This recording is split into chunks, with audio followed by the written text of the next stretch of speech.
Good morning, everyone. My name is Dr. Zubin Shah.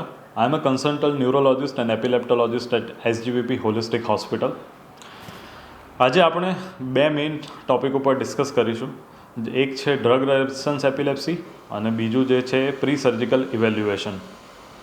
So starting with drug resistance epilepsy. Drug resistance epilepsy is defined by failure of seizure freedom despite of two anti-seizure medications. સો એને સામાન્ય લેંગ્વેજમાં સમજાવું તો બે દવા લેવા છતાં ખેંચ ચાલુ રહેતી હોય તો તેને ડ્રગ રેઝિસ્ટન્સ એપિલેપ્સી આપણે કહીએ છીએ. હું આ વસ્તુને એક સિમ્પલ એનાલોજીથી સમજાવું. જેમ કે આપણે ફીવર આવતો હોય તો આપણે કઈ દવા લેતા હોઈએ છીએ? આપણે પેરાસિટામોલ છે કે ડોલો છે એ આપણે દવા લેતા હોઈએ છીએ. હવે વિચારો, સપોઝ કોઈ એક પેશન્ટને 3 થી 4 દિવસ સુધી દિવસમાં 2 વાર પેરાસિટામોલ કે ડોલો લેવા છતાં ફીવર આવતું હોય તો શું કરીશું? તો નેક્સ્ટ સ્ટેપ આપણે બ્લડ ઇન્વેસ્ટિગેશન્સ કરાવતા હોઈએ છીએ. તો જે બ્લડ રિપોર્ટ્સ કરાવતા હોઈએ છીએ, કેમ કરાવતા હોઈએ છીએ? કે જોવા માટે કે ટાઇફોઇડ છે કે મલેરિયા છે કે ડેન્ગી છે કે યુરિનમાં ઇન્ફેક્શન થયું છે. અને આ જે ઇન્ફેક્શન આપણા રિપોર્ટમાં પકડાય એની પર્ટિક્યુલર આપણે એન્ટીબાયોટિક આપતા હોઈએ છીએ. તો સેમ એવી રીતે કમ્પેર કરો, પેરાસિટામોલ એ એન્ટી સીઝર મેડિકેશન છે. તો એન્ટી સીઝર મેડિકેશન જે દવા જે આપણે લેતા હોઈએ છીએ એ ખાલી ખેંચને સપ્રેસ કરવાનું ટ્રાય કરે છે, એને કંટ્રોલ કરે છે, પણ જે કારણ હોય છે એને જડ મૂળમાંથી નીકાળવાનું કામ એ કરતું નથી. તો એના માટે શું કરવું જોઈએ? તો આવા કેસીસની અંદર સર્જરી એક રસ્તો હોય છે. તો સર્જરી કરાવતા પહેલાં આપણે એક વસ્તુ કરવાની હોય છે જેને કહેવાય છે pre surgical evaluation. So basically pre surgical ઇવેલ્યુએશનમાં 4 ટેસ્ટ આપણે કરવાના રહેતા હોય છે. પહેલું છે વિડીયો ઇજી, બીજું છે MRI, ત્રીજું છે પેટ સ્કેન અને ચોથું છે ન્યુરોસાયકોલોજી. સો આપણે ચાલુ કરીએ પહેલાં વિડીયો ઇજી. વિડીયો ઇજી શું હોય છે?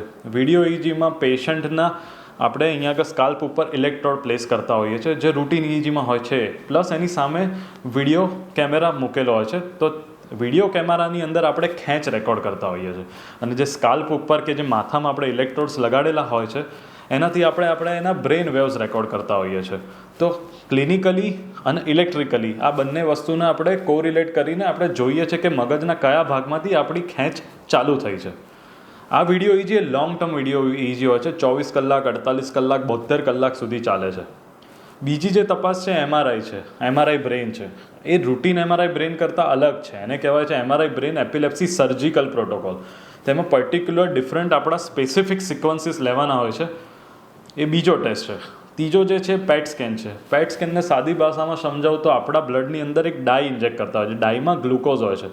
હવે જે નોર્મલ આપણા બ્રેનના સેલ્સ હોય છે એમાં ગ્લુકોઝ ઇક્વલી સ્પ્રેડ થતું હોય છે, પણ જે ભાગમાંથી ખેંચ જનરેટ થતી હોય છે જેને એપિલેપ્ટોજેનિક ઝોન બોલવામાં આવે છે એ પાર્ટમાં ગ્લુકોઝ ઓછું પહોંચે છે. તો આપણને આઈડિયા આવે છે કે કયો ભાગ ઓછો કામ કરી રહ્યો છે, કયો ભાગ એબનોર્મલ છે. જે ચોથો ટેસ્ટ છે જેને કહેવામાં આવે છે ન્યુરોસાયકોલોજીકલ ઇવેલ્યુએશન. ન્યુરોસાયકોલોજીકલ ઇવેલ્યુએશનના બ્રેનના વેરિયસ પાર્ટના આપણે ફંક્શન્સ ચેક કરીએ છીએ. વેરિયસ પાર્ટ્સ કહીએ તો બ્રેનના મુખ્યત્વે 4 લોબ હોય છે. એક ફ્રન્ટલ હોય છે, એક ટેમ્પોરલ, પેરાઇટલ અને ઓક્સિપિટલ. તો આપણે આ દરેક ભાગના વેરિયસ ટેસ્ટ કરીને આપણે એક્ઝામિનેશન કરીએ છીએ કે કયો ભાગ કેટલું કામ કરી રહ્યો છે.